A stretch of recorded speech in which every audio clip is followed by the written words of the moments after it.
Nigerians have been suffering for over a year for lack of fuel.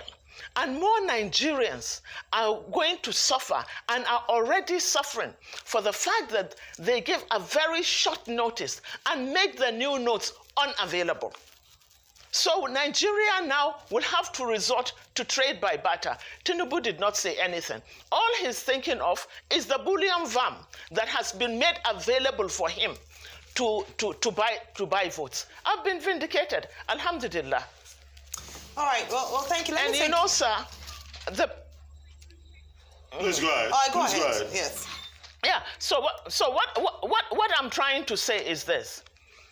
Nigerians should be focused. We have a very, very serious problem. Nigeria is at the brink, especially as it concerns security. You must have an enabling environment in order to do anything. So you cannot take someone that is virtually senile and another person that has been associated on several occasions with funding terrorism.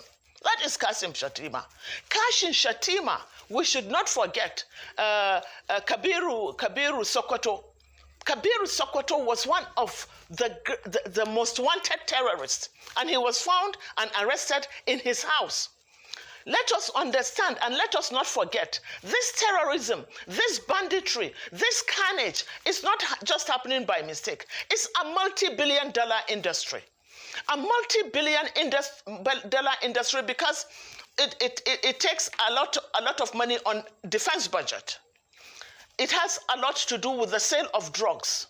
It has a lot to do with mining and illegal bunkering and illegal and illicit mining.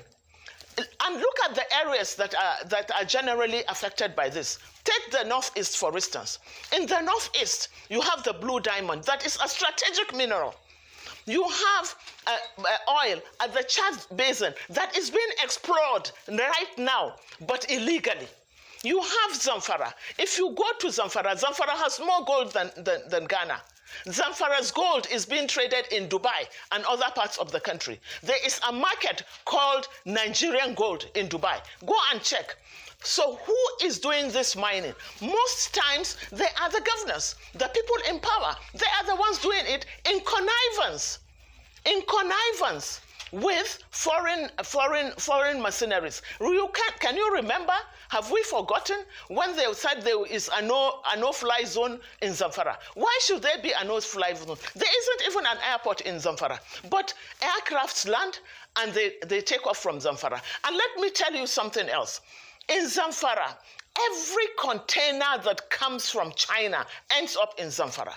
You know why? Because in Zamfara, the soil in Zamfara has all the strategic minerals that you can think of. So when the containers come in from China, they land they end in Zamfara, and a bag of Zamfara soil is today sold at 5,000. So they need to displace the people to allow them to continue with their mining. I mean, it's multifaceted.